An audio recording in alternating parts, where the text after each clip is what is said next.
హల్లెలూయా. ప్రభువైన యేసుక్రీస్తు పేరట మీ అందరికీ శుభాభివందనములు.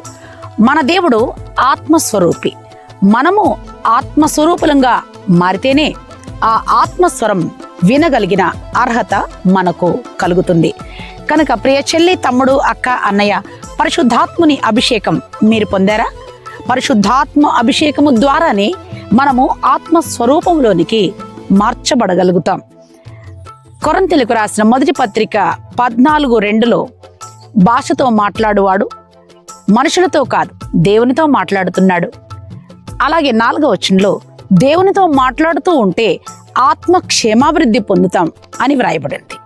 మనము ఆత్మ క్షేమాభివృద్ధి పొందవలసిన వారమై ఉన్నాం. ప్రభు త్వరగా రాబోతున్నారు పెండ్లి కుమారునిగా. పెండ్లి కుమార్తెగా మనం సిద్ధపడాలంటే మన ఆత్మ క్షేమాభివృద్ధి మనం పొందుకోవాలి. అన్య భాషల వరం మనం పొందుకోవాలి. అలాగే నేను మనసుతో ప్రార్థన చేస్తాను, ఆత్మతో ప్రార్థన చేస్తాను అన్నారు పౌలు గారు.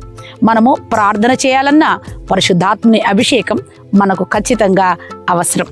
అలాగే మనుషుని సంగతులు జ్ఞాపకం చేసుకోవడానికి, అర్థం చేసుకోవడానికి మనుష్యాత్మ సరిపోతుంది. కానీ దేవుని సంగతులు అర్థం చేసుకోవడానికి, వినడానికి ఆత్మ కావాలి. దేవుని పరిశుద్ధాత్మ కావాలి. ఆ పరిశుద్ధాత్మని అభిషేకాన్ని అపోస్తలులు ప్లస్ 108 మంది 120 మంది మేడగదిలో ఆ పరిశుద్ధాత్మ అభిషేకానికి అప్పగించుకున్నారు. ఆత్మస్వరూపులయ్యారు. దేవుని పోలికగా మార్చబడ్డారు.